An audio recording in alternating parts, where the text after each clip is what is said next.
అనాథలకు సేవ చేయడంలోనే ఆత్మసంతృప్తి.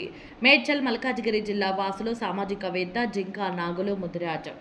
అనాథలకు అభాగ్యులకు సేవ చేయడంలోనే ఆత్మసంతృప్తి దాగుందని, అసహాయులను చేరదీస్తేనే పుణ్యంతో పాటు ఆత్మసంతృప్తి లభిస్తుందని జవహర్ నగర్ మున్సిపల్ కార్పొరేషన్ సామాజికవేత్త జింకా నాగులు ముదిరాజ్ స్పష్టం చేశారు. శుక్రవారం మున్సిపల్ కార్పొరేషన్ పరిధిలో కేర్ అండ్ లవ్ అనాథాశ్రమంలోని 60 మంది పిల్లలకు 2 రోజుల భోజన సౌకర్యార్థం కొరకు విరాళం ఇచ్చారు. ఈ సందర్భంగా జింకా నాగులు మాట్లాడుతూ, అనాథలను అభాగ్యులను ఆదుకుంటేనే మానవ జన్మకు సార్థకత అని, మనిషి మానవత్వం, ప్రేమ, సౌభ్రతత్వం, సోదర భావం, ఎదుటి మనిషిని ఆదుకోవడంతోనే మానవుల జీవితం సార్థకతమవుతుందని తెలిపారు.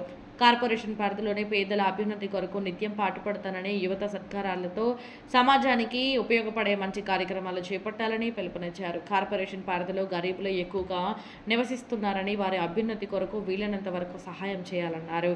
ఈ కార్యక్రమంలో కేర్ అండ్ లవ్ అనాథాశ్రమ ఇన్ఛార్జి స్వర్ణలత, జర్నలిస్టులు, ఆశ్రమ బాల బాలికలు పెద్ద సంఖ్యలో పాల్గొన్నారు.